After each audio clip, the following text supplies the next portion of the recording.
We have two experts, apart from the chairperson, sharing their thoughts, views, and expertise with regards to digital economy. So it gives me great pleasure to introduce our chairperson for this session. Professor Mrs. Niranjani Ratnayaka is the current president of the Institution of Engineers Sri Lanka.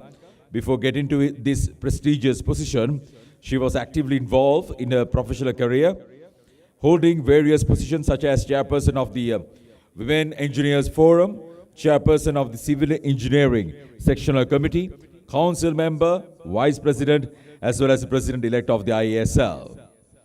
She is an emeritus professor of the Department of Civil Engineering, University of Moratuwa, and her field of specialization is environmental engineering, and she has had training and experiences in the UK, India, the US, Canada, Malaysia, the Netherlands, and of course Switzerland. Ladies and gentlemen, she has been a recipient of several prestigious awards, which include the Presidential Award for Research, Zonta Woman of Achievement Award in Engineering, and IT and Engineering Excellence Award for Outstanding Engineering Education awarded by IESL. Please welcome our chairperson engineer, Professor Mrs. Niranjani Ratnayaka.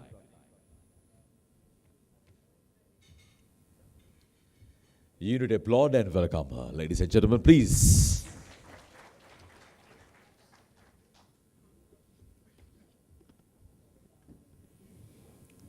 Good morning. Thank you for that introduction. And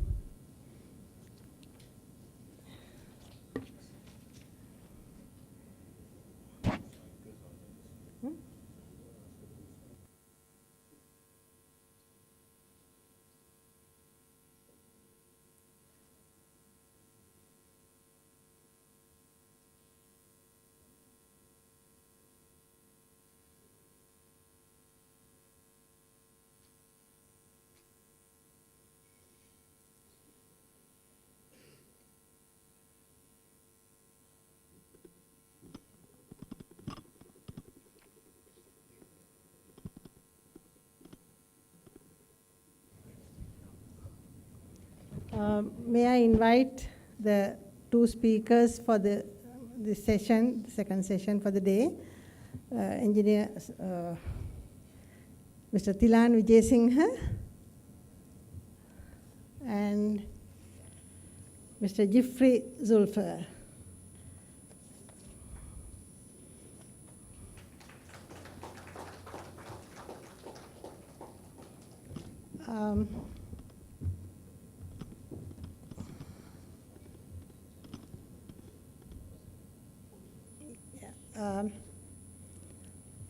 The two speakers, actually, I don't think they need introduction, but anyway, as a formality, I will give a very small introduction. Mr. Thilan Vijayasinghe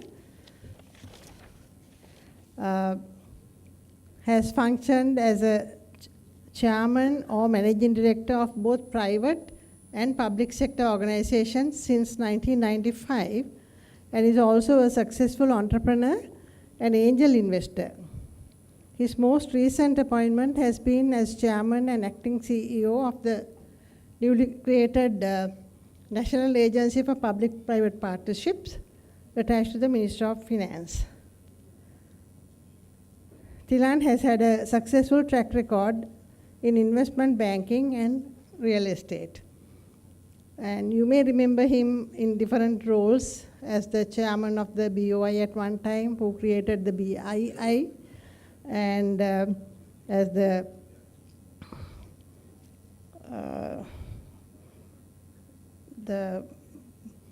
creator of the several PPP transactions, PPP investments that benefited Sri Lanka, like the South Asia Gateway Terminal, and also in his private capacity in the private sector. He, I believe, was the founder of Wow.Lanka, Wow.lk, yes. And he is a well-known name in Sri Lanka, and on a personal note, actually, from the IESL, I know him as the son of one of the very famous, very beloved past president of IESL, Engineer Tilak Vijayasinghe. So moving on to the second speaker for the session, Mr. Jeffrey Zulfa. The name may not be that familiar, but in his company, I'm sure everyone would have used it at some time or other.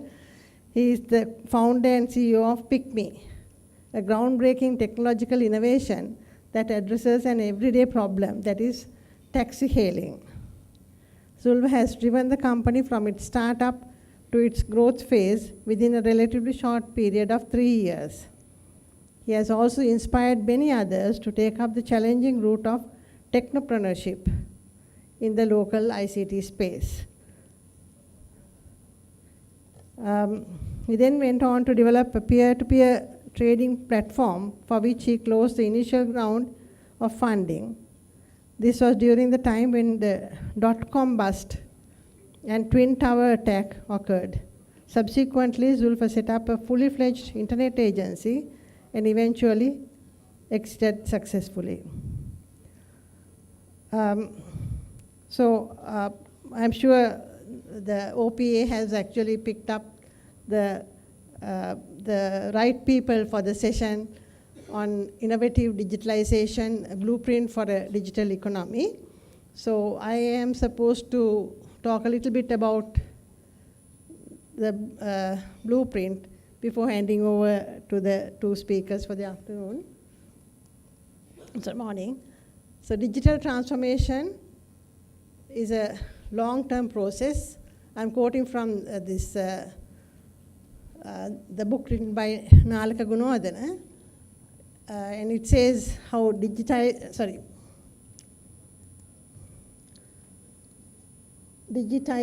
is the first phase where we put the data into digital form, and then the digitalization, which will actually create the platform for digital transformation. So ICT applications, as you know, are boundless. Human innovativeness and ingenuity seems to be the limit.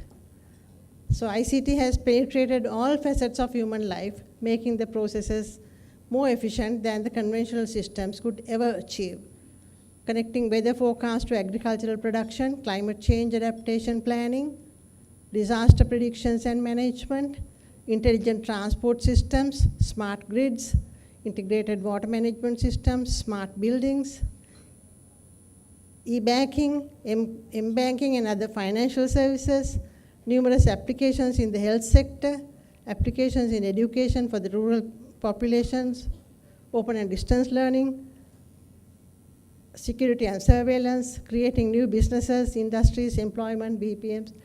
The sky is the limit. Actually, the imagination and the innovativeness of people seems to be the limit in the way we can make use of digitalization. Getting on to the blueprint for a digital economy, we are moving towards information society.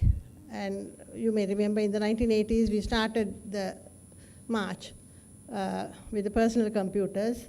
Then in 1989, we had a big step forward with the mobile phones being available, particularly the smartphones at an affordable price, has changed the way we do things dramatically. And in 1995, Sri Lanka became the first in Asia to liberalize the telecom sector. And internet not being confined to cities and English language encouraged social transformation using digital technologies. So this is a snapshot of where we are now in 2018. Population and economic indicators. Our population, as you know, is about 20.9 million. And female population, 52% of that, and males, 48%. Don't blame me for that. The annual change in population size is growing at only 0.4%, which is a good thing. Urban population is about 19%. Per capita GDP is about 12,000. And literacy is 93%, male 94% and female 92%. So these are really the factors that help in our development into the digitalization. Again, some more statistics. Internet users, about 32% penetration. Active social media users, about 29%. Mobile subscriptions, 131% of the population. And active mobile social users, about 26%. Then mobile connectivity.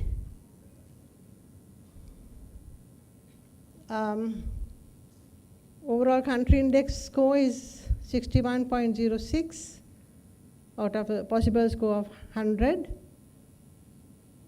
Network infrastructure, about 49%. And affordability, 71.6%. And consumer readiness is 70%. And availability of relevant content and services, 56%, which there is room for improvement there. And total internet use, 6.71 million persons are internet users out of our population of 20.9. That's 32%. Mobile internet users, 6.15 million. And mobile internet users as a percentage of the total population, 29%. Financial inclusion factors, 83% of our population more than 15 years has a bank account. Only 4% has a credit card on average. And mobile payments usage is quite low, 0.1%. And out of the 4% average of people having credit cards, 5% are male and 3% are female. Percentage of women making internet payments is only about 1%, whereas men is about 2%. So these statistics show that where we can actually make some improvement and move the march for the national digitalization exercise. So looking at the challenges towards a journey for a digital economy,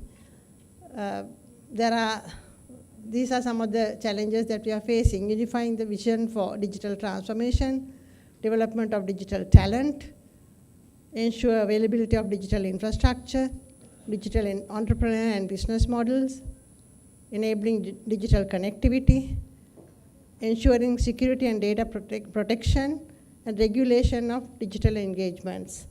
So I have got some slides here. I will not be spending time on this because as chairman, I should not be overstepping my time. So I have only 2.5 minutes more, so I will basically run through this. Unifying vision for digital transformation, lack of long-term vision for the ICT, that's something that is challenging our march towards digitalization, varying priority for ICT verticals and across public and private sector. So I will skip these, and actually the younger generation, the children and the youth, empowering them, educating them, providing them with the necessary infrastructure, I think that is the way forward for our digitalization, the country's national exercise.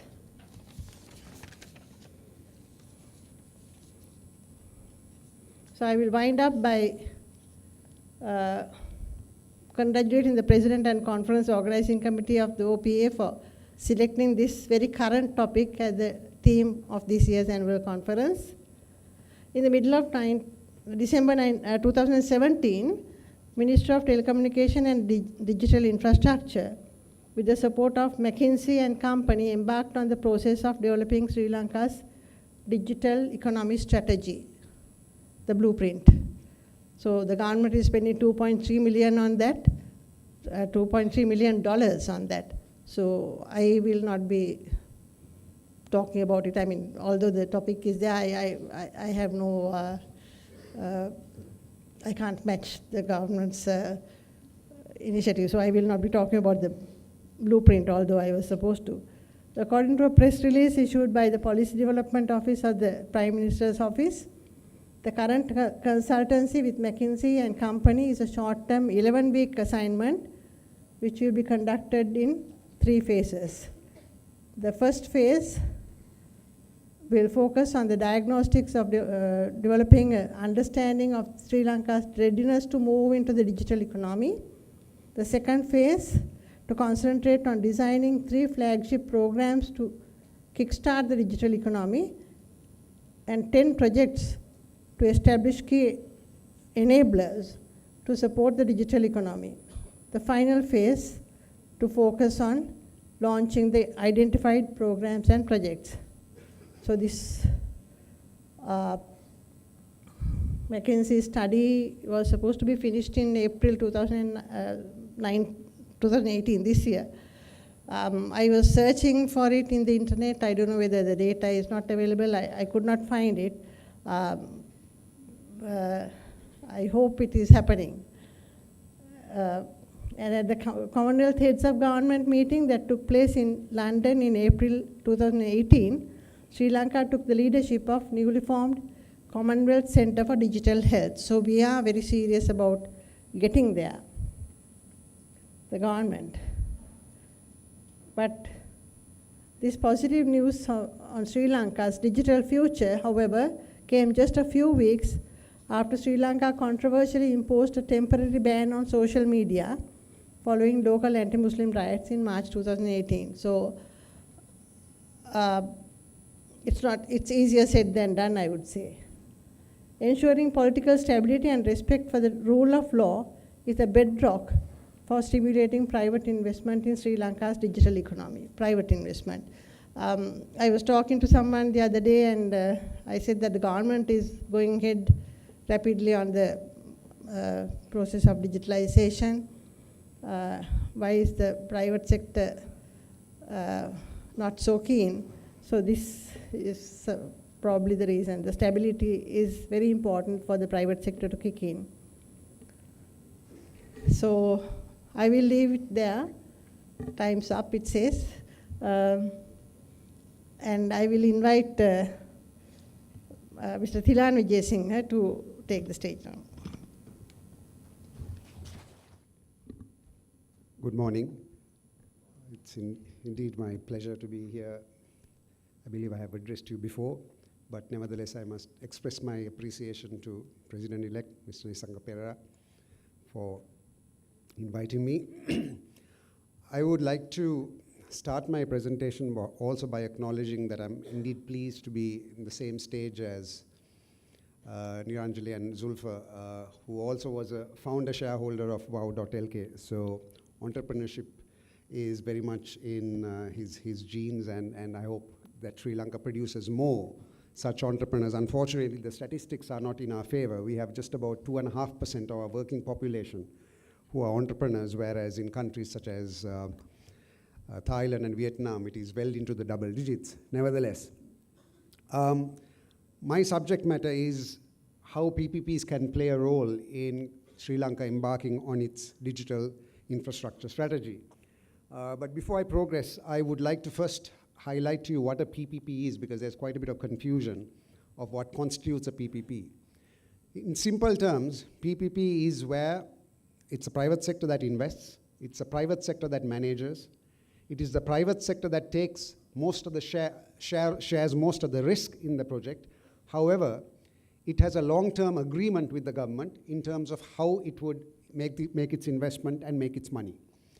So the difference between a simple lease agreement and a BOI agreement and a PPP is it's the fact that there is what is called a concession agreement, or sometimes multiple agreements that govern the various risk sharing and responsibilities and roles of the government and the private sector.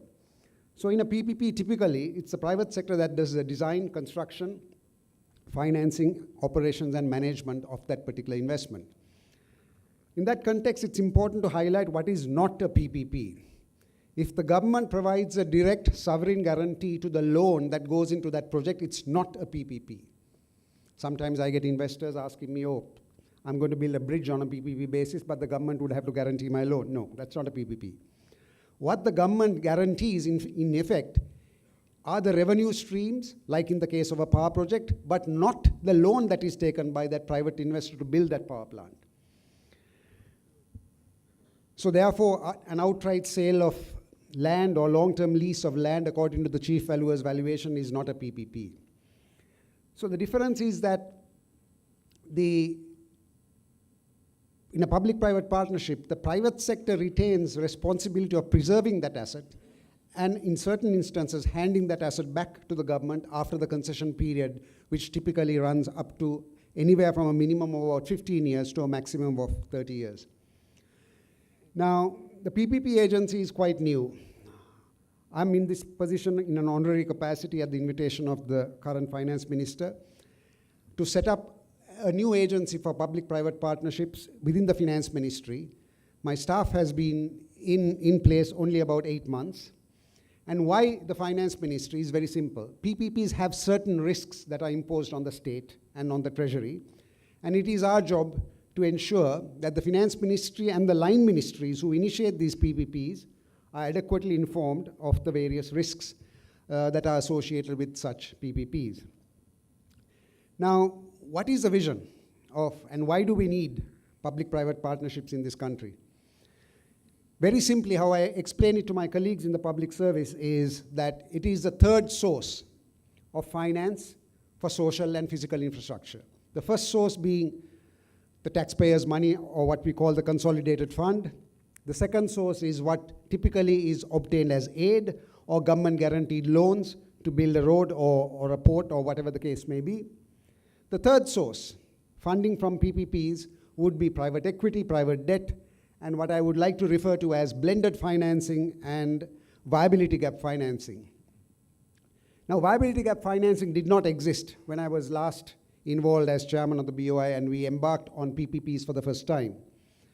Now, viability gap funding typically is not given direct to the government. It is given to the PPP investment company, where always, by definition, the private sector has a majority control.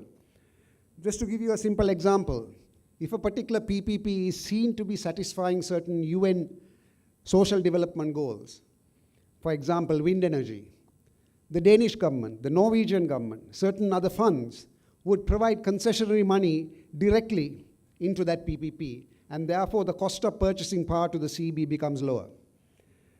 Now, there are many such organizations that provide this type of viability gap funding. I mentioned a few here: Melinda and Bill Gates Foundation, Guggenheim Foundation, governments of UK, Canada, Norway, Denmark, AIIB, and the traditional sources like the World Bank. So what I'm trying to do here within the finance ministry is build capacity in order to tap to the maximum possible extent, and I believe there is hundreds of millions of dollars to be tapped if we proceed in the right way of what is called viability gap funding that goes directly into the PPP vehicle with no contingent liability on the government to pay that back. They would assess investment risk, they would assess credit risk when they put this money into the PPP vehicle.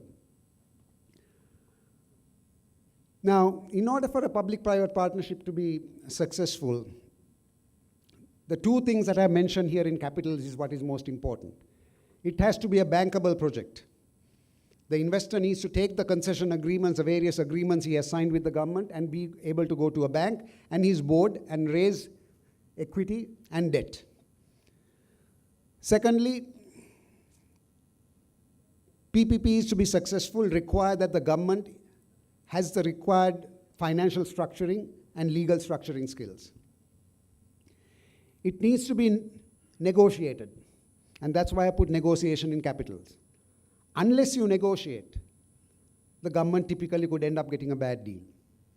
Case in point being the first ever port sector project, SAGT, or what was then called the P&O project in the late 1990s. Because of a war situation, we did not attract too many bids. And when the P&O John Keel's bid was selected for negotiation, the net revenues to the government from the various sources of revenue proposed by the PPP investor was about $2.8 million US. Through an 8-month process of negotiation, these revenues were increased to $28 million, 10 times. And still, we have a situation where the Ports Authority makes a healthy net contribution from SAGTs, and so does John Keel's.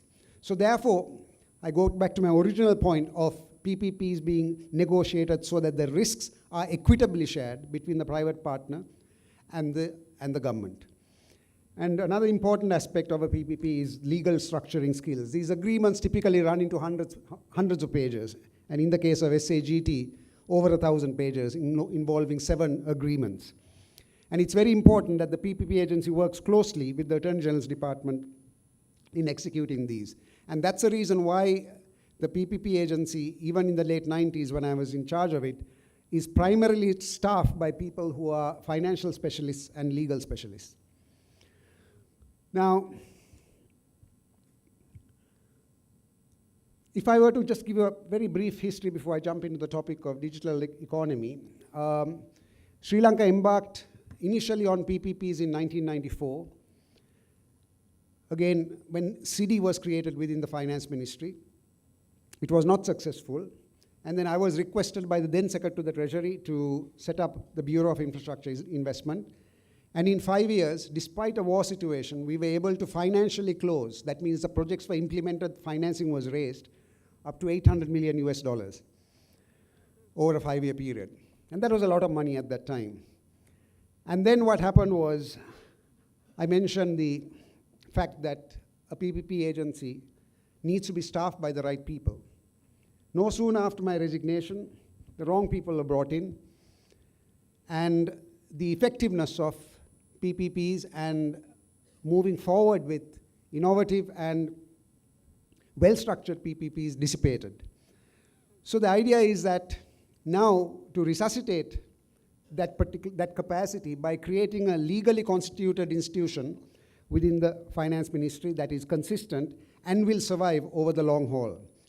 And by making sure that the legal provisions that are embedded in the new PPP law that we are envisaging provides the power to the board to hire the right people, paying the right market salary rates. And I'm happy to state that just about a few weeks back, the World Bank has extended $25 million worth of support to the National Agency for PPPs to provide us operational cost support as well as funding to hire any local or international expert that is required by a line ministry to structure a public-private partnership. And we can apply that money for structuring digital infrastructure projects as well. Now, how important PPPs are underscored by this particular chart, where this was prepared by Professor Hausman, Harvard University professor, very recently, where he computed this particular chart, which shows net foreign investment. I emphasize net foreign investment, which is foreign equity only, as a percentage of GDP. It peaked during this period, and it has been flat. Now, this is 1990, this is 2015. So as you can see, the late 1990s was when net FDI, that is FDI that goes into the ground, it does not include foreign loans, it does not include retained earnings by foreign companies. Net equity FDI reached 2.5% of GDP in the late 1990s. And it has been hovering around 0.5% or below in the last 5 years. Not a satisfactory performance. Now, why were we able to achieved that high level of net FDI as a percentage of GDP in 1988, 1998, and 1999, and that's because we implemented these particular PPPs. All that were done by a young team who were primarily in their 20s and 30s, who were paid market rates, and who reported directly to me and the Board of Investment. And that small team accounted for 40% of foreign direct investment that came into the country. So looking at today's environment, Sri Lanka has had a successful track record of implementing PPPs. We have had no failed transactions. In countries like UK, there have been failed transactions. That's because we created a sound foundation and we have a sound legal framework as well. Yes, there were instances where certain PPPs, like in the case of Port City, had to be renegotiated, but those are renegotiated in good faith, and the project continues to operate thereafter. So in Sri Lanka, we have about 5 billion in PPP transactions that have financially closed over the last 20 years, and around 70% of them came after the conflict. However, disappointingly, only 3 PPP transactions are valued at over $500 million. This number should be higher. And those 3 are Port City, CICT, the container terminal in Colombo, and the Hambantota port. The commencement of the digital revolution or digital growth in the digital economy in Sri Lanka, as was pointed out by Nirmali, was in the late 1990s. And that was when I was part of a team that privatized Sri Lanka Telecom and was able to bring competition in the form of Lankabel and Suntel via a PPP type arrangement. At that time, some of you who are older will remember there was a 2.5-year average waiting period for a telephone. And the growth has been quite remarkable, where I won't repeat the statistics, but important to understand that since the liberalization of the telecommunications sector, the fastest growing sector of this economy, overriding any other sector, has been the ICT sector, where from about $20–25 million of exports 20-some years back, it is today hitting $1 billion, an average growth rate of almost 20% per annum. And that has been happening behind the scenes silently. And the foundation for that was laid due to the liberalization that happened in the late 1990s. And PPPs also have played a very important role in generating economic efficiency. Before the first ever port sector PPP terminal, you would remember that there was a long line of ships waiting to berth. No sooner competition was brought into the port, ship waiting time reduced by 87%. Today there's really no ship waiting time. We are one of the more productive ports in the world.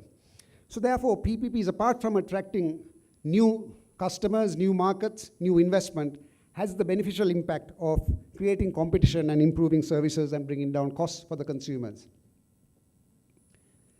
I won't touch on the power sector, but move on to, it's obvious that it has, most of the power sector projects are currently, particularly in the case of,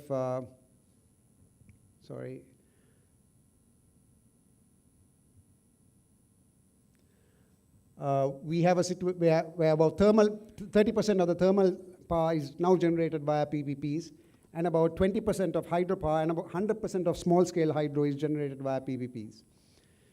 And also we've done PPPs in affordable housing. If you remember Millennium City and Nivasipura, more than 3,000 houses were done in the late 90s via PPPs. Hospitals such as Apollo Hospital, etc., 9 wells were built via PPP structures. IT Park, Millennium IT, SLIIT were created by a team that included the Board of Investment during that time that I was there to create Malabe, to build Malabe as an IT park.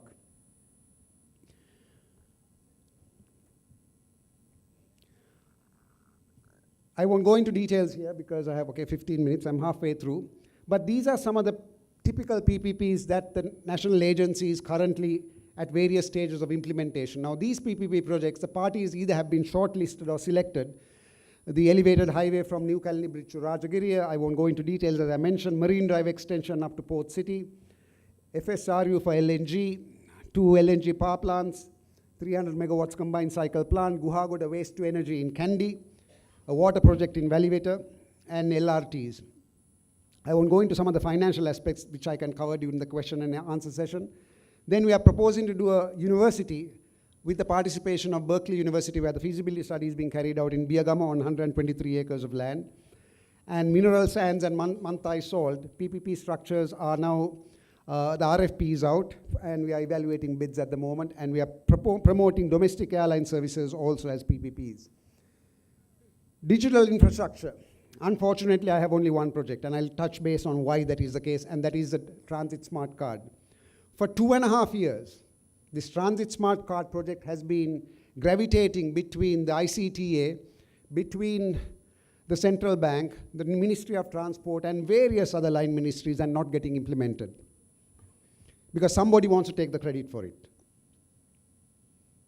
So therefore, we have thrown our hat into the ring and taken some control, because what we have today is a brilliant technical solution, but absolutely no idea how the Transit Smart Card project can be implemented from a financial model perspective.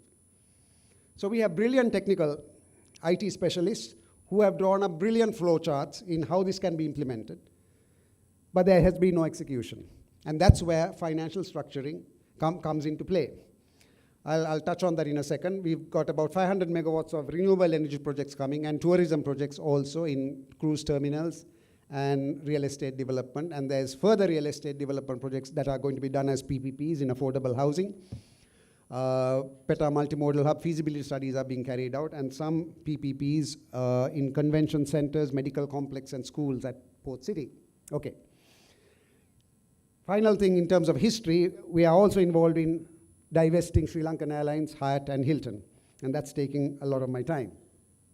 And also we are looking at how PPPs can be used to make viable, not by divesting or selling them, but make state-owned enterprises viable. We have 240-something state-owned enterprises, a majority of which are losing money. A typical case would be a particular state enterprise, 700 million rupees owed to the government, cannot service that debt, but it has 15 billion rupees worth of real estate. Doing nothing. So, get to my second half of my presentation. We are now at the beginning of a revolution that is fundamentally changing the way we live, work, and relate to each other. Now, how can we build a sustainable and inclusive, trustworthy digital future? And it can be built on 3 pillars. And these 3 pillars are, it has to be sustainable, it has to be inclusive, and it has to be trustworthy. Otherwise, these other aspects such as access and adoption, the balance chart, this I got from the World Economic Forum, which is championing the 4th industrial revolution. We will not have responsible digital transformation unless the system is trustworthy. Now, we are really at the cusp of the 4th industrial revolution, which more or less started in around 2012 and thereafter. Now, the first revolution, obviously, in the 1800s, when mechanical innovations such as the steam engine came about. Then we had second revolution of mass production, assembly lines through electrification. Then the third industrial revolution, of which we are participants, mainframe computing, the personal computer, the internet, and as I mentioned earlier, government policy was taken in the late 90s to take advantage of it. And the 4th industrial revolution is the interplay between fields like nanotechnology, brain research, 3D printing, mobile networks, and computing, creating new products and services. Now, we have looked at some components of this, but as was mentioned by the previous speaker, we do not have a cohesive strategy. And no, I also have not seen this McKinsey study, by the way. But I do not believe that we need studies. We did not do studies when we decided to make computers duty-free, to privatize telecom, to bring Lanka Bell Suntel. We did not hire McKinsey at the time. A few of us got together, and we realized that there was also a shortage of IT professionals in the country because the universities were able to graduate only limited numbers. So a few of us got together and created SLIIT, which has now 8,500 students and the most successful non-profit, non-state educational institute in the country. So a few of us, with the support of the government, with the support of the head of state, we embarked on a series of policy reforms, and I do not see any reason why we have hesitated, and we have hesitated to the point that we do not, or the PPP agency nor the line ministries, do not have a single tangible, large-scale digital infrastructure project that's under implementation at the moment. And that's something I would like to change so that we can take advantage of these mega trends in the physical space, digital space, and the biological space, where we have automated vehicles, 3D printing, advanced robotics, new materials that are coming on stream. This is now part of the fourth industrial revolution. Internet of Things, blockchain, certain other novel platforms that take advantage of blockchain. The biological mega trends, such as the genome, the synthetic biology, and big data. So, essentially, governments should be partners in shaping the transition to the new scientific, technological, economic, and social frameworks. And therefore, I believe that the PPP agency should be a facilitating agency to the line ministries concerned in implementing digital infrastructure and, where possible, on a public-private partnership. And it is certainly a tool for economic productivity. And I must add that the government must not overestimate what it can do. I believe, very simply, create the enabling environment, whether it is legislation or certain other investment facilities and incentives, but stay out of the way so that entrepreneurship can thrive. One of the reasons why the ICTA has failed, and the ICTA the high-level policy discussions were carried out, whether the ICTA itself was relevant, was that it did not focus on creating the enabling environment and getting out of the way. It wanted to become yet another government enterprise that would procure multi-billion rupee infrastructure and progress. So as a consequence, I'm not blaming any individual here, but as a consequence, the digital ID card, not yet implemented. The transit smart card, not yet implemented. Whatever the laptops or digital pads that were meant to be given to schools, not implemented. Simply because there was not sufficient rigorous analysis and stakeholder consultation. Now, if you could take the transit smart card, it is intended to be a multimodal connectivity between rail and highways and buses, both private and state. It is an aggregation of national transport data into one electronic platform and a database. It needs to have accurate revenue and revenue recording and collection. How present IT systems of the Sri Lanka Transport Board and railways can handle this. We need to have data security and privacy, where there are certain POS machines and teller machines need to be implemented at stations and various places. And here's the critical point, what everyone seems to be forgetting. How do we move to a cashless society through a transit smart card? By getting consumers to adopt the transit smart card. Millions or billions of rupees of government money would be spent, and there would be no adoption. That's where we come in, where we build a financial model. And we've done some preliminary financial modeling work in this, and we've concluded that this is one project that we require, what I mentioned earlier, blended financing or viability gap funding, and that viability gap funding will be required in order to carry out what we call customer acquisition. Unless the riders in the bus or the train are provided incentives to move from cash to cashless, because there'll be the drivers and the conductors who would not want to move, for obvious reasons, from cash to cashless. So certain incentives would have to be given to consumers. Now, to encourage adoption, that's where viability gap funding comes in. If for whatever reason the railways and the transport authorities require certain equipment, that's where viability gap funding or donor systems would come in. But the users of the system would be private sector. So we lay the infrastructure, we create the required legislative environment, allow the private sector to implement even multiple transit smart cards. That's the model that we are looking at in terms of PPPs in this particular sector, and the feasibility studies need to be carried out further. Now, let me talk a bit about the future, what we can do through the PPP agency, and I have asked for additional resources to look at some of these aspects, and that is in agribusiness. We need to get youth involved in agriculture.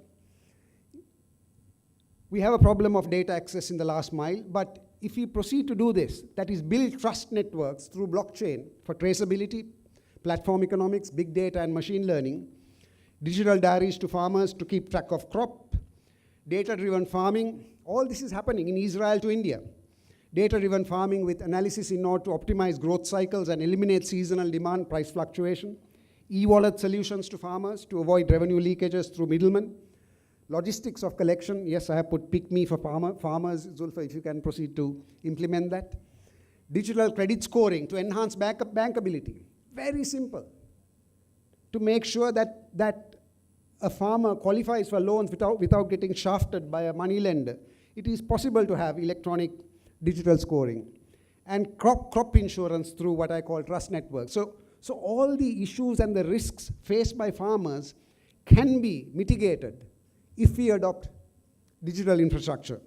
And sadly, we haven't. We have not even started. Next area that we need to focus on would be digital infrastructure in health. Genomics, wearables, big data, telemedicine. I won't go into the details. I can share this presentation. I will give it to the office bearers of the OPA since I have just about 3.5 minutes left.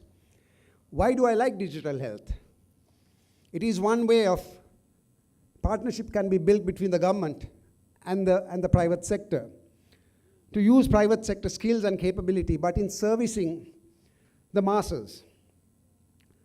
It may very well be that there will be government subsidies because healthcare is free, but the enabling environment, the implementation, the management will be private sector driven. As we all know, hospitals are overloaded with minor ailments leading to long waiting times. Primary care is weak. Utilization and awareness of is also low. Doctors are in short supply.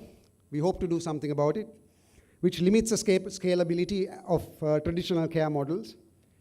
Patients' expectations are rising faster than the ability of the system to keep up. Now, this does not require billions of rupees to be spent.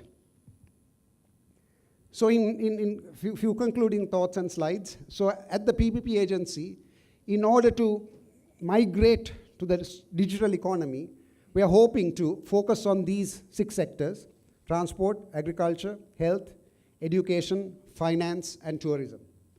I won't touch into finance. There is a new legislation being planned to create a financial city where fintech and various other entrepreneurial activities could potentially thrive. But why have I picked tourism? I mean, it is not intuitive. Let me explain that by showing this slide. I know it's not clear. The World Economic Forum has ranked our competitiveness in tourism, and we are 64th out of 136 economies. Now, that's not good. But certain travel magazines, New York Times recently, ranked us in 2018 as one of the top 5 destinations to visit. But we are ranked poor in competitiveness. And what is the worst ranking out of all these rankings where they've talked of price competitiveness, environment sustainability, airport infrastructure, etc.? We are ranked worst in ICT readiness, number 100 in the world. Why?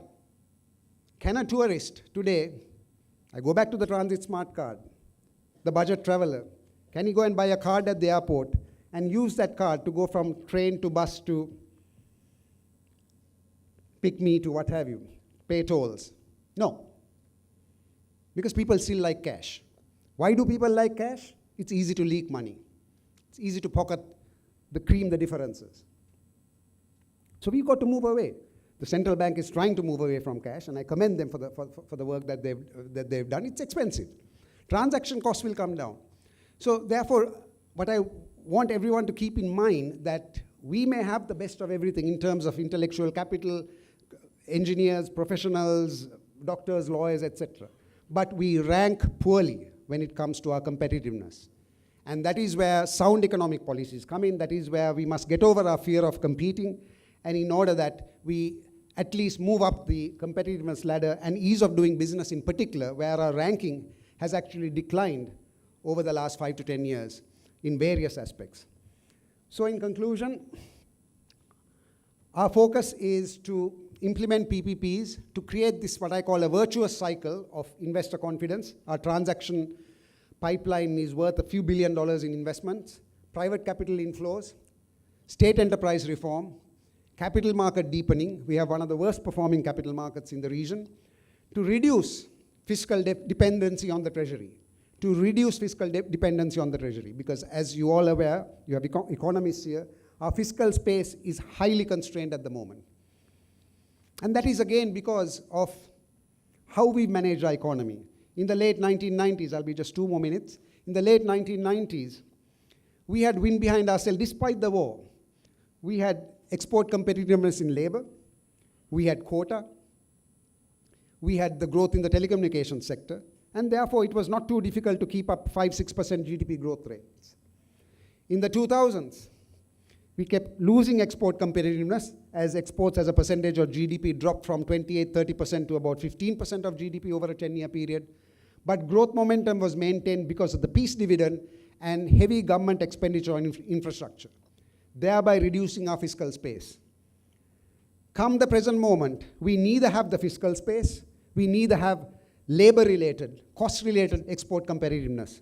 So there is no policy options remaining other than diversifying our economy, attracting high FDI, divestiture of dead state assets, reforming loss-making state-owned enterprises, starting with the biggest loss-making entity, which is petroleum, followed by Sri Lankan Airlines, followed by the Water Board, etc. State enterprise reform,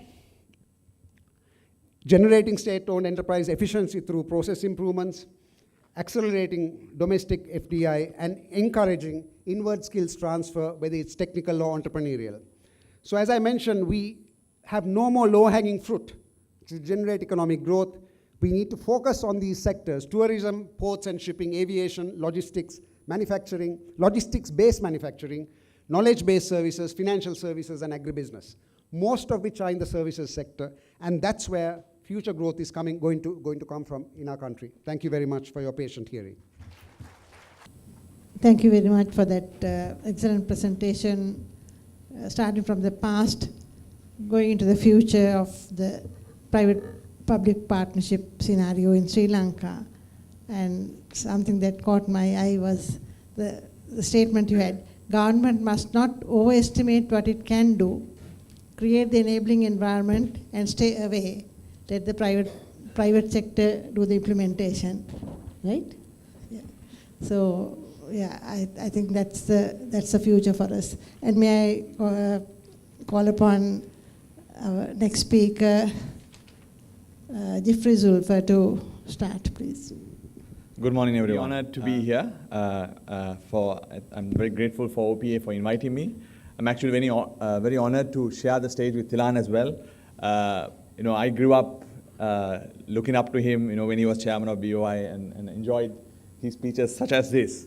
I think my challenge is now to keep you all interested in my speech, because after a speech of that nature and squash between lunch now, I believe I need to do a good job here. Okay, so let me start. My topic today is productivity and technology innovation for economic development, and I think the conference organizers wanted me to talk on this subject. So I went on thinking about it. What do as a nation what can we do to make sure we take advantage of technology innovation for economic development? So I wanted to reflect this speech about, basically about us, the company that we founded, and over the last 3 to 4 years, how we've been very successful, and sort of gives you a glimpse of what technology can do in developing a nation like ours. So first, we are essentially a Sri Lankan company. We're very proud of that. We started in a garage with a few people around a table, and we started building this product. And then, I was very fortunate that I could find the people in Sri Lanka to build it.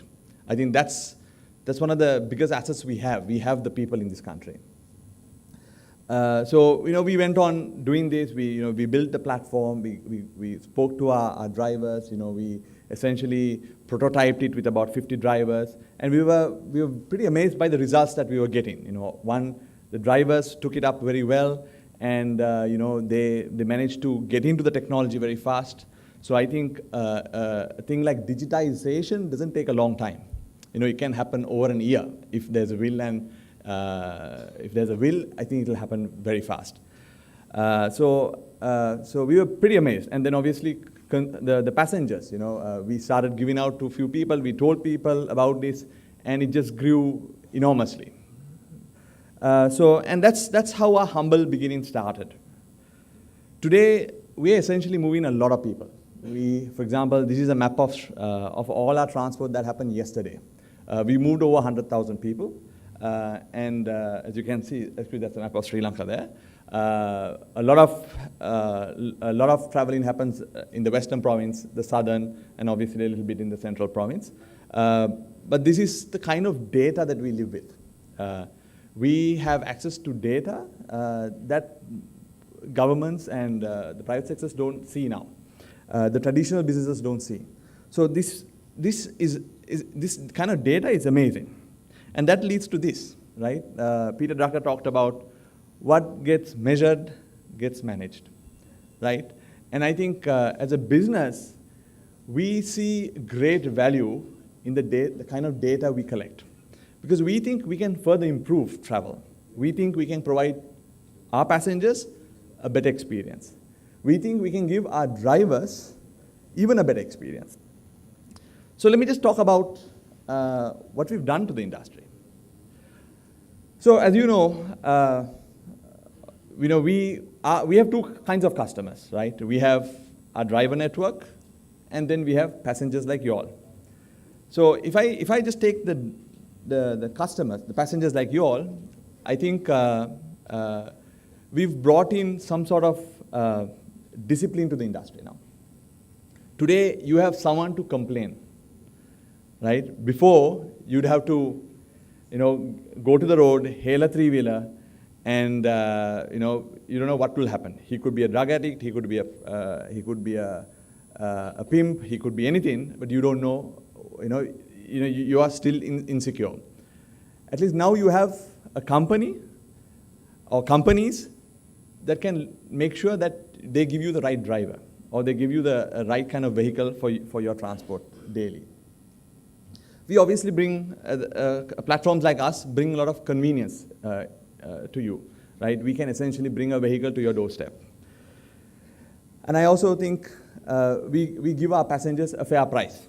Right? Of course, there's a meter. We want to make sure that every taxi has a meter in our vehicles that runs on our platform, and we give customers a fair price. And on the topic of price, we are actually 20 to 30% less than a typical taxi ride on the road. So we've sort of brought some sort of regulation into this, even though this country doesn't have any regulation. And I think as we improve on our technology, we think we can bring down that price. Yes, petrol prices are going up, but we are confident as we improve utilization of vehicles, we can actually bring down price. Now as you know, the industry it has its own issues, right? For example, when we started, drivers were going, the industry has something called loss mileage. I think in most, especially in the logistics and transport industry, that's been talked about. A lot of trips that happen ends up with a loss mileage as well. And generally in the taxi industry, that used to be about 50 to 60%. So for example, if I take a trip, a three-wheeler that you pick up from on the road, and you go to Dehiwala, he probably will have to come empty backward. So that's essentially a loss mileage. So your service kilometers, his service kilometers, he only makes money off that 50%. So this was a big problem, right? And today, we have been able to reduce that, obviously through utilization. And through that, we've been able to bring down prices. And we think we can bring down even further. I think the drivers out there think that they need to get a certain amount. Today on our platform, a typical three-wheel driver, an average three-wheel driver who would put, say, 10 hours of work will end up earning 4,000 rupees. And we have that data to prove that. So if you just calculate that 4,000 rupees into 30 days, he's making a lot of money, right?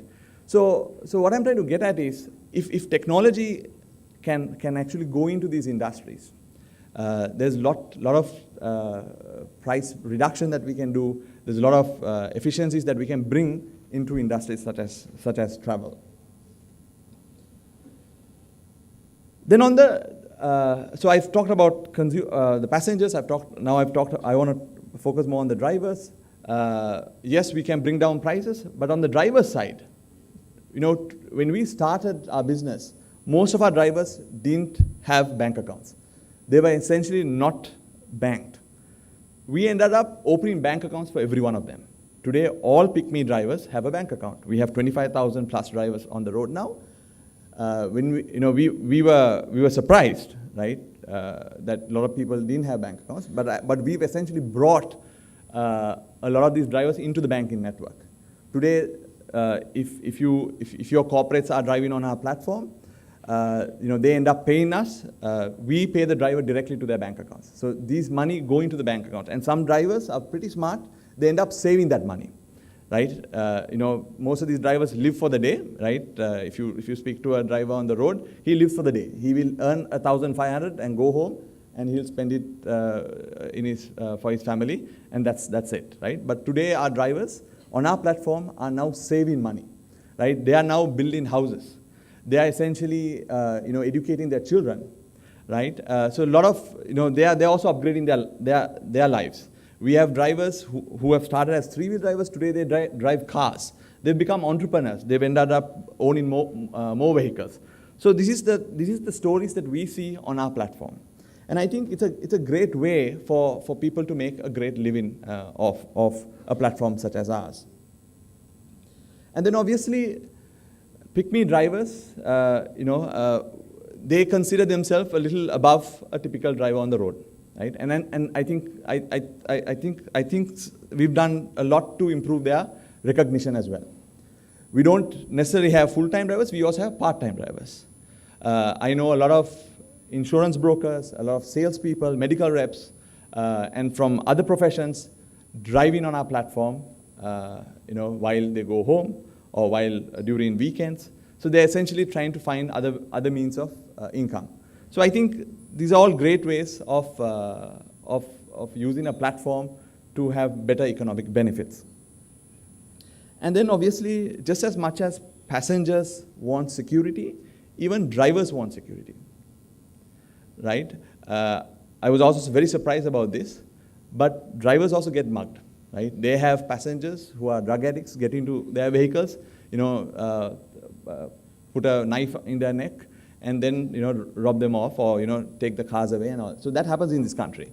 So I was very surprised about it. And then as a platform, we can provide that security. We have all the data with us. We have the GPS points and all that kind of stuff that allows us to provide the relevant authorities with the necessary data. In fact, a lot of drivers today would prefer using the Pick.Me device rather than taking the passenger on a negotiated rate, for example. So these are some of the benefits that we bring through the platform. But more importantly, we go beyond that, right? We talked about drivers, we talked about passengers, but we also are contributing to the corporate sector. A lot of the finance people love us because we end up giving them visibility to corporate travel. Before it used to be a petty cash, right?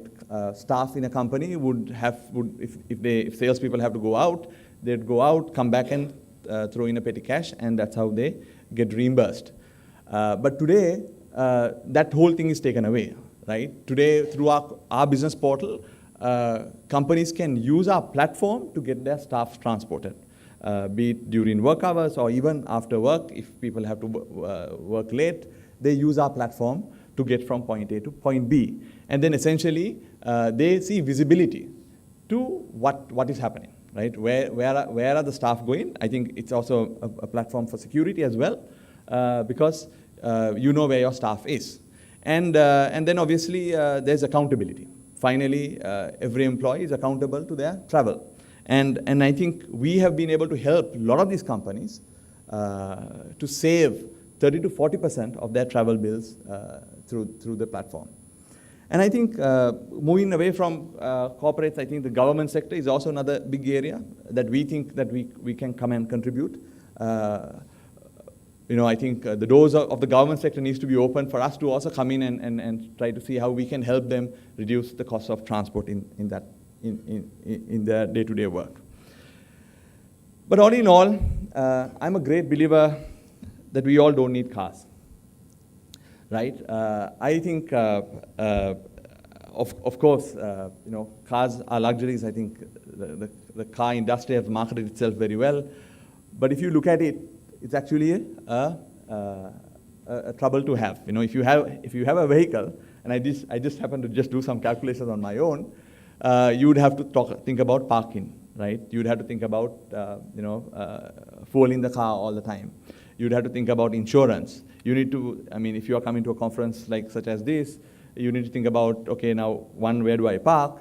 And second, is that parking space safe, and all that kind of other issues. And then obviously, coming here or going back, you'd also have to look at the opportunity cost of driving, right? I am a great believer that driving is a waste of time, right? If you can actually sit down at the back of a taxi, we all have smartphones today, and do some work, what a productive way to spend time, right? So I'm a great believer in that. And if you just, perhaps you can go back home and just do that calculation. I obviously use a credit card, so I don't necessarily need to have cash. I think it gives a great, it creates an opportunity for you to spend your time better. And second, it also helps the economy, right? I think by you using taxis through platforms like us, you help another citizen in the country to make a living, right? So that's how I look at it, and I think it has great benefits. So moving away from us, from the company, right? And if I were to talk about economic development, so let me. So if we can do with vehicles, what do you think technology can do to all these other industries? If you look at the train services in our country, the bus services, obviously the logistics space that we are also trying to go into, what do you think? What do you think how that tech industries would change as well? So I wanted to keep that thought with you behind. So moving away from this, I want to talk about the economic development.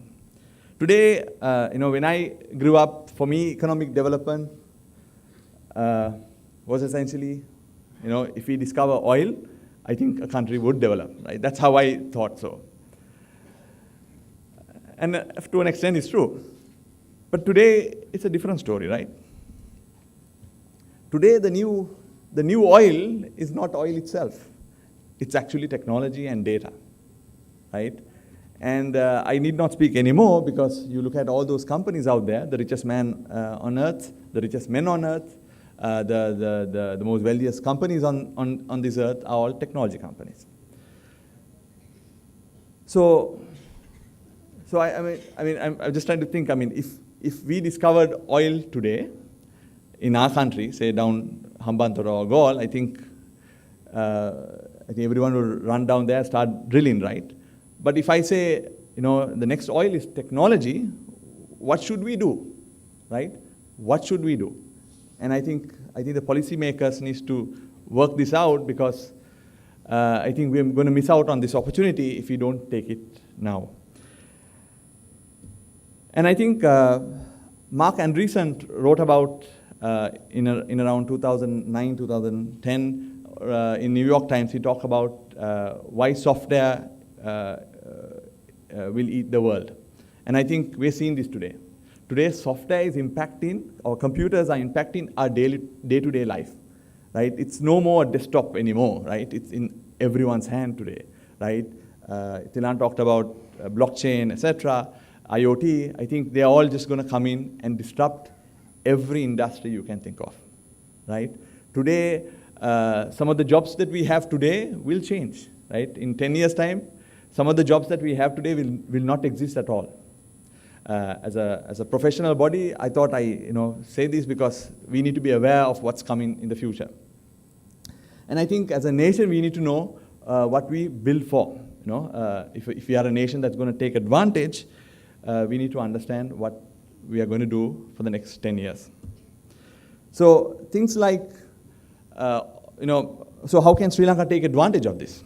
I think there are so many areas, right? I'm talking about my personal experience. As a startup in this country, we are disadvantaged, right, than a foreign company that comes into this country. There's a lot of capital dumping that happens here, right, which makes it difficult for us to compete. Obviously, we don't have access to capital that would, like other companies around the world. Then obviously the tax structure, we don't see any benefits out of this, right? So how do we improve, how does the government help startups like us to prosper in a nation like ours, I always ask, I always ask, what if WhatsApp was actually built in Sri Lanka, Do we have the infrastructure to help a very simple software? It's actually a very simple software, right? To build. What if WhatsApp was built in Sri Lanka, right? Do we have the infrastructure to help a company like that grow in this country? And we have the capability to build it, right? One of the, I talked about how fortunate we were. I think a lot of work were done before, right? We had companies like Virtusa, MIT, all that, who came in before us, who sort of built the groundwork for the industry to grow. But we can't leave it there. We have to make sure this grows further. I'm a great believer that every young boy that now leaves school needs to have a computer science education, right? I think every one of your children or your grandchildren now need to leave school with a computer science background. It's not just Microsoft Word and Microsoft Office. It has to be computer programming, right? I think the future belongs to the future would be bright for those kind of people, because with that power with them, there's a lot of new technologies that they can build in their respective industries. You don't have to, you can actually go and disrupt smaller industries or bigger industries in the respective fields. So that was one area. And then essentially, I talked about tax, I talked about startups, and how does the government encourage tech to foster in the country? How do we make sure that we can allow electronic money to take place, right? We as a company are looking at that opportunity, but we can't do it because of the policy network that this country has. How do we make sure that we can go and carry out research, right?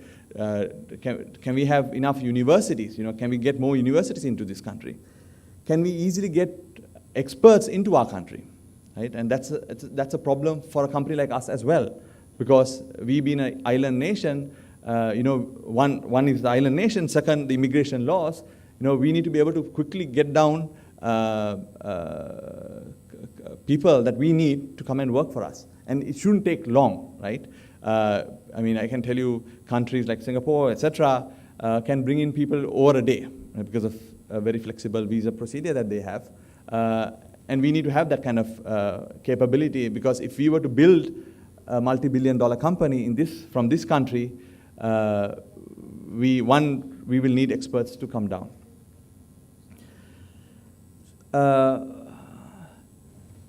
So I talked about, we are fortunate. As a nation, we are a nation well-educated, with a high literacy rate, right? And I think we can go a long way if we get this right, right? For me, I think technology is the future, right? And for the next, at least for the next 20 years, this is what is going to make or break our nation as well. So I think we need to take this very seriously, and as a country, we need to progress. So I wanted to leave a small video behind, a small thought, and I think some of you must have seen it already. And I think it's actually nice to know that there are people like this, people from our nation, from our country out there. And we need to think about how do we, one, get them back, how do we retain them, and how do we keep, how does Sri Lanka keep benefiting out of this? So this is the famous speech that Jeffrey Bezos made about 2 weeks ago, and he talked about, well, you can listen what he said. Good serotonin levels or something. So you graduated as valedictorian, you decided to go to Princeton. How come you decided to go to Princeton? Because I wanted to be a theoretical physicist. And so I went to Princeton, and I was a really good student, as I pointed out already. I got A+ on almost everything. I was in the honors physics track, which starts out with 100 students, and by the time you get to quantum mechanics, it's like 30. So I'm in quantum mechanics. I think this is like junior year, and I've also been taking a bunch of computer science classes and electrical engineering classes, which I'm also enjoying. And I can't solve this partial differential equation. It's really, really hard. And I've been studying with my roommate, Joe, who also is really good at math. And the two of us worked on this one homework problem for 3 hours and got nowhere. And we finally said, we looked up at each other over the table at the same moment. We said, Yosanta. Because Yosanta was the smartest guy at Princeton. And we went to Yosanta's room, and he was Sri Lankan. And in the Facebook, which was an actual paper book at that time, his name was 3 lines long, because I guess in Sri Lanka, when you do something good for the king, they give you an extra syllable on your name. And so he had a super long last name, the most humble, wonderful guy. And we show him this problem. And he looks at it, he stares at it for a while, and he says, cosine. And I'm like, what do you mean? He's like, that's the answer. And I'm like, that's the answer? And he's like, yeah, let me show you. So he brings us into his room. He sits us down. He writes out 3 pages of detailed algebra. Everything crosses out, and the answer is cosine. And I said, listen, Yosanta, did you just do that in your head? And he said, no, that would be impossible. 3 years ago, I solved a very similar problem, and I was able to map this problem onto that problem, and then it was immediately obvious that the answer was cosine. And that was an important moment for me, because that was the very moment when I realized I was never going to be a great theoretical physicist. And so I started doing some soul searching. I was like, that is a magic trick. The people who, theoretical physics, in most occupations, if you're in the 90th percentile or above, you're going to contribute. In theoretical physics, you've got to be like one of the top 50 people in the world, or you're really just not helping out much. And so I was very clear that I saw the writing on the wall, and I changed my major very quickly to electrical engineering and computer But you science. graduated So, Yosanta essentially paved the way for Amazon, essentially, right? So I went and looked up on him, right, as most Sri Lankans would. Obviously, a very proud moment for Jeffrey Bezos to mention about a Sri Lankan. He's today a director at MediaTek. Obviously, MediaTek, a Taiwan-based company, but in Silicon Valley. But then I thought, we as a nation have built or have nurtured great people, but the country is not benefited. How do we get them back into this country is what we need to think. With that words, I'd like to conclude. Thank you so much for listening to me, and I'm happy to take any other questions. Thank you. Thank you very much for that interesting presentation, Jeffrey. I think we can take 10 minutes of question time. Okay, a few hands rising already. It's 10. 15 minutes. Yeah. Yes. I have this question for Mr. Thilan Vijayasinghe. I'm very impressed with your presentation and with the work that you have done under your stewardship in BOI. My question is on, even in your presentation, I did not see any digital empowerment. That is very important. You can come up with very impressive projects. And even, digital literacy initiatives. Our governments have failed to do that. The majority of our population, they live in rural areas. As a matter of fact, we have this bank cash deposit through automated machines, right? When we make a deposit, in fact, it is not user-friendly. say you deposit the money and the slip that you get is your transaction is successful, but your transaction is withheld. You know, I have experienced that many of the customers have come, can you help me why my money was withheld? But to see that, you know, it is a successful transaction, that money has been deposited through the machine. But so we have failed to do many, we have not done many to empower people on digital literacy initiatives. So I would like to ask Mr. Vijay Singh, even with you spoke about programs that you want to, digitally you want to come up for this on sectorial basis. But in my view, I believe for each sector, we need to have this digital empowerment. Say, for example, India, when India was very successful because under the theme Digital Can I answer India. your question, because you're taking a lot of time from the other questions also, so if I may answer. Yes. Thank you for the question.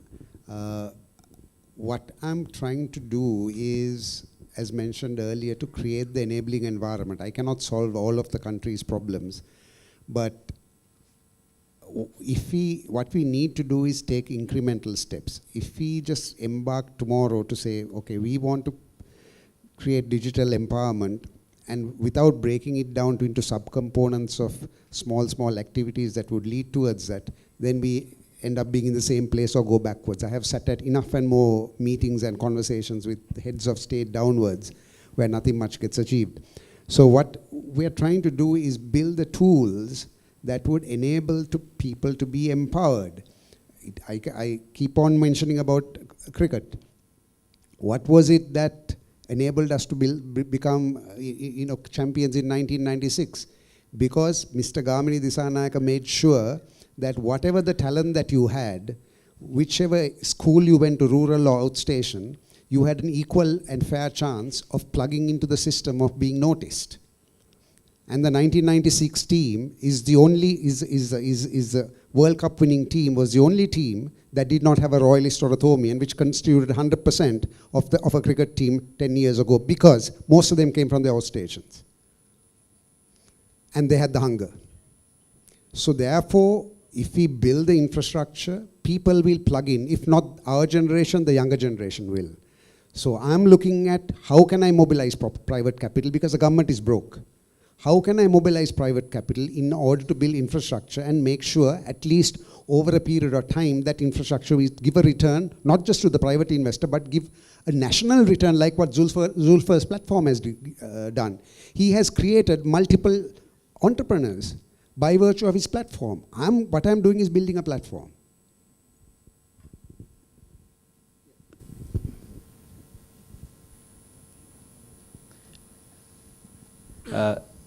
Thank you, speakers, for having a great sessions as well. I have two questions to Mr. Tilan Vijay Singh. One question number one is, what is SPV, or special purpose vehicle? Is it like PPP? It's a private company, private limited company incorporated under the Companies Act of Sri Lanka. You can start one in 1 week. Okay, thank you. The second question is regarding this LNG power plants, which you have mentioned in your presentation. So you have mentioned that 2 LNG power plants in the capacity of 500 megawatt is coming like PPP. But recently, we came to know that they are coming in G2G proposals. So 23rd, this Sunday Times was also spot on that it is coming with G2G proposals with China, India and Japan.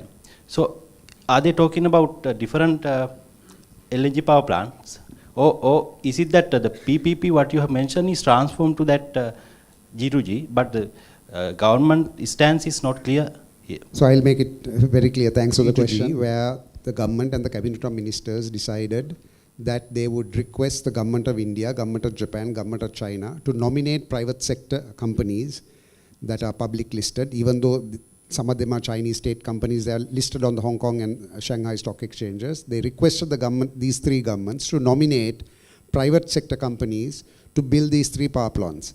That was all that was G2G. The rest of it is all PPPs. So it's a government to government negotiations resulted in the identification of the investors, and then those investors carry out their feasibility study, they negotiate with various working group, project committees, cabinet appointed negotiating committees, sign agreements. The entire process after that initial selection on a government to government basis is implemented as a PPP.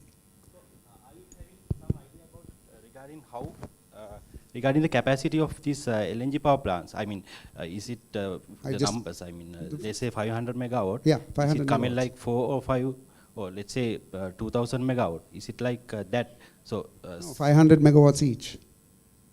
500 megawatt each, but you are having two. Yes. Is it? Okay. Yes. Two separate investors who will invest through two separate private limited companies under the companies laws of Sri Lanka. And they will bring their equity, they'll bring their debt, and they'll have a power purchase agreement. There will be LNG supply arrangements, etc. There'll be 3, 4, 5 different agreements like any PPP. So the objective of the PPP agency is to assist the line ministry, the Ministry of Power, in negotiating these agreements in a manner that is favorable to Sri Lanka. Government has elected. That's a prerogative of the cabinet and the government. We are actors implementing government decisions. Thank you both, Jeffrey and Thilan. Your presentations were just brilliant. Thilan, you mentioned about, or you sort of really emphasized the importance of planning. But then you also spoke about the lack of execution. In fact, yesterday, our senior minister, Amunugama, bemoaned the fact that we, the people, the professionals, do not articulate their thoughts sufficiently to the government. But listening to you, you are obviously a messiah for all of us to ensure that innovative digitalization really becomes a reality, sooner the better. So how can you be the catalyst to ensure that the government wakes up from its slumber?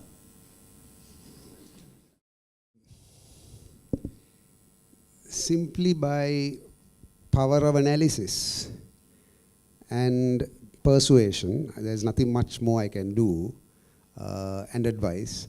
And I will also take advice because there are certain parameters within which I need to work. There are procurement guidelines, there are restrictions of fiscal space. There are lots of things that would be nice to do, but we cannot do. For example, I'm not convinced that the light rails would be viable as a PPP without significant viability gap funding. Take the elevated highway from New Kalni Bridge to Rajagiriya. What we are doing there as a PPP is simply shifting the expense as an upfront expense, where you would have to pay the contractor over a three-year period, say during the construction, to an annuity payment that you pay after the road is handed over to the after the road is built. So whilst the PPP is being built, there is absolutely no expenditures to the government. And then there will be a toll collection. If there's a difference between the minimum return the investor gets and the toll collection, the government has to pay a top-up. But the advantage of that whole structure, the PPP structure, is that the government does not have to pay upfront. It is considerably different to government taking a loan and paying, because a loan payment means contractor bills it, you pay the contractor, contractor walks away, government maintains. So coming back to answer your question, in order to make sure that things execute, there has to be a process. There has to be a platform, whether it is administrative or IT based. So I'm building the foundation, because those foundations were destroyed, not now, but after 2001 when I resigned from the BOI. Don't ask me why, so I'm not blaming any particular government, but I constantly keep saying this, and I don't mind saying this in public fora. The bane of this country, and maybe other countries that are as backward economically as we are, is just having the wrong people in the wrong place. I have seen it in private sector, not necessarily only in government. We are still driven and hung up by our history. We have not integrated with the international community adequately. We are still governed by whom we went to school with or whom we are comfortable with. There's a lack of meritocracy. In fact, I must say this story. When Professor Hausmann, who was a Nobel laureate in economics, we were having dinner one day and I was tapping his brain. I found him an absolutely fascinating man. In fact, you must read his articles which come in Financial Times. So he was just asking me, he challenged me one day, he said that particular evening, he said, Thilan, can you describe in one word? Sri Lanka has so much potential. It's been talked of for 20 years. Can you describe in one sentence, in fact, he said. What is it that's holding Sri Lanka back? I had not thought of it, how to answer that question in one sentence. So I answered in 3 words: lack of meritocracy. It's not the right person who gets a right job. Not just only in government. In many sectors, many of the companies that are stuck and who might be coming to government asking, not Sulfa, asking government for assistance, he's asking for good things from the government. Yes, the government needs to facilitate, but anyway, I'm giving too long an answer. I'd like to answer additional questions. So the answer to your question is, give me the right counterparties to deal with, I can do more. Otherwise, I'll also be performing in a suboptimum manner. Good afternoon. My question is to Mr. Jeffrey. Thank you very much for the very inspiring presentation. You are a person, think out of the box. I have one suggestion and one question. Now, the women are contributing to the Sri Lanka economic more, right? Have you thought about that market as well? You haven't gone to all over the island, the pick me service, right? And I know some of the women who are in the rural areas, they use the 3-wheelers and even the car to transport children, right? And people think it's very safe, your children are going with a woman, right? So have you any idea to tap that market? Are you going to do it? And also, are you planning to go all over the island with the pick-me-up service? Thank you. Thank you for that question. So to answer that question, yes, we have a huge program for women drivers. In fact, our platform has about 50 women drivers on the platform, but essentially we can't give it to consumers to hail because we don't have enough out there, right? If we were to provide that as a service, we need at least 1,000 women riders on our platform. So we are working with a number of NGOs to encourage more women to come and drive on the platform. I think it's a beautiful career in terms of moving people from point A to point B, and it gives you a lot of flexibility. And the ladies that are driving on our platform, treasure that. They take their children to school. They go, after that they switch on our platform and they take rides and essentially make some money. If we do it right, most of our women need not go to Middle East. They can actually live off a platform like ours. So we are doing some work. And on the flip side, I forgot to mention that 60% of our passengers are ladies, right? We have more women use us because of the reliability factor. I have a question to Thilan. This is very much on the ENIC project. We heard yesterday, I think, the Aadhaar project in India has got Supreme Court approval as well.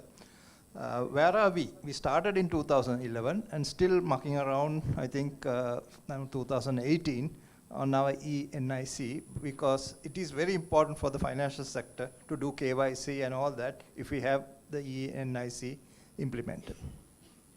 I have no idea. It's lost somewhere between one ministry and another ministry. I remember hearing that it was going to cost 20,000 million rupees 2-3 years back. Then I heard, no. After that person was removed from that particular office, I was then told, oh no, it can be done for 5,000 million rupees. Probably stuck without money, but I'm not, honestly, Ravi, I'm unable to answer that question because I do not believe it's being perceived as a PPP, but if it does come my way, I'll try and find some innovative funding structure to see whether we can implement it. Yeah, I think we can take 2 more questions. One there. Yeah. This is for Mr. Sulfa. You mentioned that our brilliant experts in other countries should come back to Sri Lanka.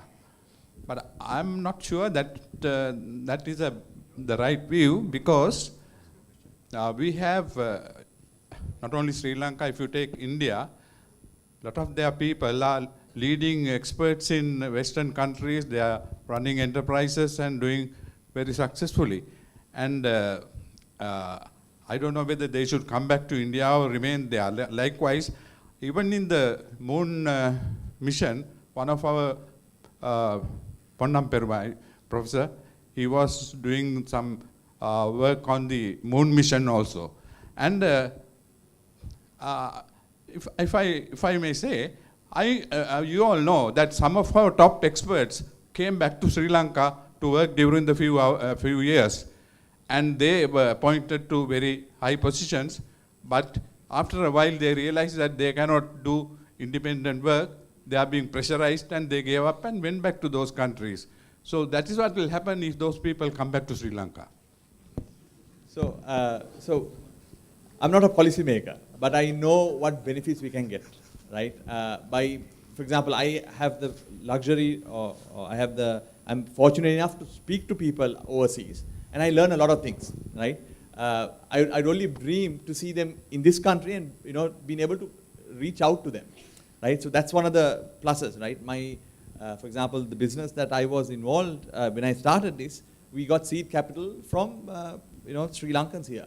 What if we could get seed capital and expertise from these people out there, right? What a way to build build technology such as this, right? Now, MediaTek is an electronics company, right? So I'm just trying to think, okay, what if we can actually do something in Sri Lanka, or foster some new technologies here? And we already have that, right? Look at what WSO2 has done, right? Sanjeev was in IBM in the US. He came back and he built a wonderful company here, right? I think we need more of them coming down, because what WSO2 has done has essentially helped the technology industry in our country. And I think we need more of those, the MITs, the Virtusas, whatnot. I remember Tilan saying that some time ago, Intel wanted to set up a system, dev center here. What if we had that? Today we could have been far ahead in terms of technology and innovation. I think to quickly answer that question, we need to create the enabling environment to encourage them to come. It is not about anything else other than that. Just to give you an example about Virtusa, I signed the BOI agreement when Virtusa started in Sri Lanka. And prior to starting, I was told, we have no place to open up our office because there is no high-speed bandwidth in a modern office complex. What I'm trying to get at is that in order to attract these Sri Lankans, we need to have also cultivate problem-solving skills to understand what is it that they need and create the enabling environment. So in order to address the issue of bandwidth, I went to the government, went to the Secretary of the Treasury, got the money, with government money, laid a fiber optic network from the top to the bottom of a World Trade Center. It's there even today. Virtusa started at the World Trade Center. Look what has happened. 7,000, 9,000, 10,000 employees. I don't know how many. So these are simple things that can be done. And I just do what I can, and the rest of the policy makers have to do the balance. Yeah. One more question. Yeah. Jeffrey said that he is not a policy planner, but Tilan was in policy planning because you were a member of the board of management of the UDA some time ago. My suggestion is to recommend to the government to do away with the parking requirement in high-rise buildings. Then so a lot of businesses will come out.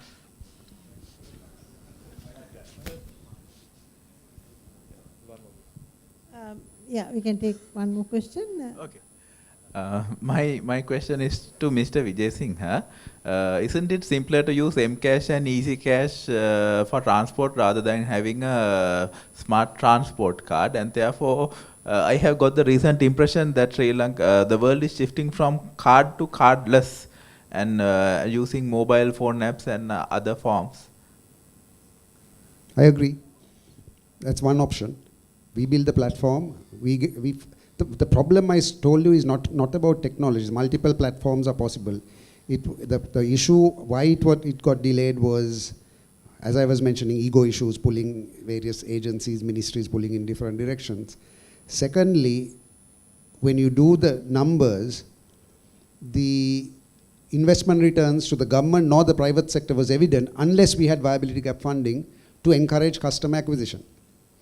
So you're quite right. This thing can be used to pay, but we cannot assume that we have 100% smartphone penetration. There has to be another alternative instrument. I mean, China has moved forward. I mean, China today, the tips for the beggars are paid by using the phone. I've seen this with my own eyes. You know, the beggars simply carry their, what do you call that, Zulfa? QR codes. That's it. Put the phone and the beggar has got his money. So we will get there. But China has far greater smartphone penetration than we have. And hopefully we'll get there soon. Okay, I think it's time for us to close this session. Thank you very much. We had 2 brilliant presentations and a lot of very thought-provoking questions and responses from the speakers. I'm sure the audience gained a lot from the session, and thank you very much. Thank you very much. Ladies and gentlemen, shall you put our hands together and give a big round of applause to the session chair and the 2 speakers. Thank you very much.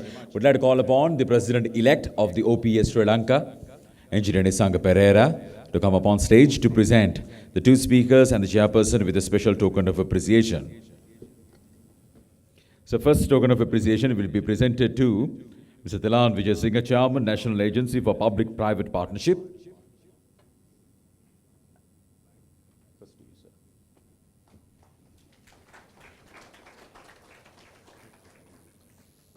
And then Mr. Jeffrey Sulfa, the Chief Executive Officer, PICME. And the session chair, Professor Mrs. Niranjani Ratnayaka, President, the Institute of Engineers, Sri Lanka. Thank you very much, the panel, and thank you very much, Engineer Nisanga Pereira. Right, so ladies and gentlemen, as I mentioned earlier, at the end of the proceedings, we'll be having a special raffle draw where 10 of you will run away, and only the people who will be present at that time will be entitled for the prizes. So we are ready to fill this transparent box. These 2 ladies will do the honors. So as you can see, your tickets, the numbers are going in now to the raffle box. You may fill it up. So 10 prizes starting from just a Parker pen and wearing up to return air ticket to Singapore and hotel stays, dinner vouchers, so much more. Right. So make sure that you make yourselves available for the raffle draw so that you can run away with these prizes. So with that, ladies and gentlemen, we'll be breaking for lunch. Lunch is served just outside. And would like to see all of you taking your seats once again at 1:25 for us to start the most interesting post-lunch session. Thank you very much, everyone.